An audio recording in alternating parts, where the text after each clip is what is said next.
Now it's my pleasure to introduce the moderator for our next panel, Dr. Lenore Behar. Lenore comes to us from North Carolina. She is a psychologist who for 22 years was the director of children's mental health in the state of North Carolina. Has been involved in a national leadership role in many, many activities over many years and has just been a tremendous contributor to ASTART. Lenore. Thank you, Bob, and good morning. About 5 years ago, Bob Friedman called me and said he had just gotten interested in some new sets of problems and wanted to know if I would join him in this work. And he began to describe some of what you heard this morning. I said I was very interested, and what I did that evening is I went to Google and I typed into Google, "I'm having trouble with my adolescent son." Fortunately, my son is in his 40s and has grown up nicely, but I used this to enter this new world of treatment that I knew nothing about. Google directed me to a website, several websites of residential programs that had checklists of what the problem might be.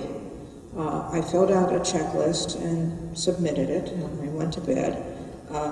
Got up the next morning and saw that by 6 o'clock I had several responses from programs that thought they could be very helpful to my son.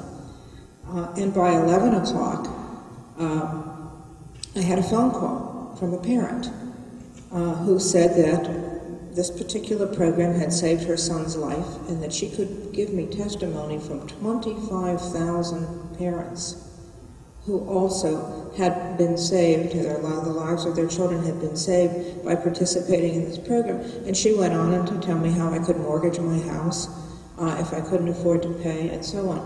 By 11:15, when I hung up from this phone call, I was convinced that there was a very serious problem that I had known nothing about.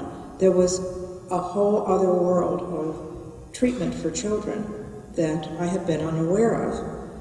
In my 40-plus years of working in children's mental health, both as a consultant and as the director of children's mental health services in North Carolina, I had closed several residential programs in several states, but I had never been exposed to, I'd never seen or even imagined the kinds of problems, the kinds of abuses that you're going to hear about today. I mean, I know how hard it is to run a good program, but I was just shocked by what I had learned since then. Today you're going to hear from 5 people who have had first-hand experience with abusive programs, and I want to introduce them to you. At the end of the table is Paul Lewis, whose son Ryan died after 6 days in a wilderness program. He's testified before Congressman Miller's Committee on Education and Labor with a very compelling testimony. At the other end of the table is Crystal Manganaro, who is an advocate whose son Matt died 9 days after entering a wilderness program. And then here is Kathryn Whitehead, Chris Noroski, and Nick Gaglia, 3 young adults who have survived very, very difficult situations in residential programs, and they're going to talk about those as well. Kat, as you heard, Kathryn Whitehead, is one of the founders of CAFETY. Chris is a college student, and Nick is a filmmaker, and he has been kind enough to bring free copies of his film. It's a very professional film that has been in several film festivals, and you can pick one up on the way out if you want, and if we run out of them, he will send one to you if you give him your name.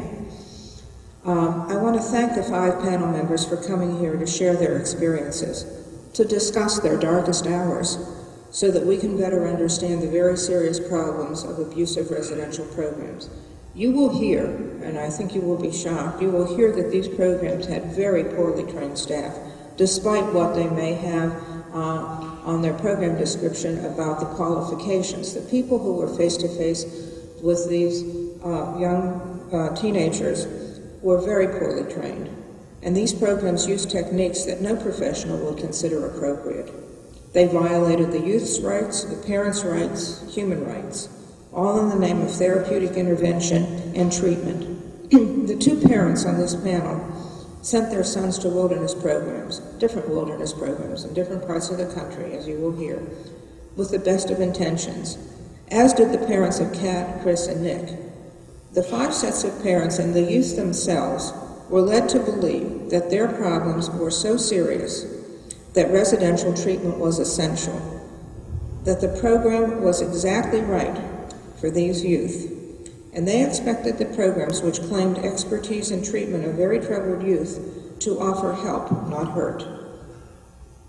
Today, we've brought together parents of children who have suffered and died, youth who are survivors, professionals, advocates, to form a partnership to prevent abuse in residential programs and to ensure that families can find effective and appropriate and safe treatment for their children. We hope you will join us in this mission and that the testimony of these people will convince you of the very importance of this work.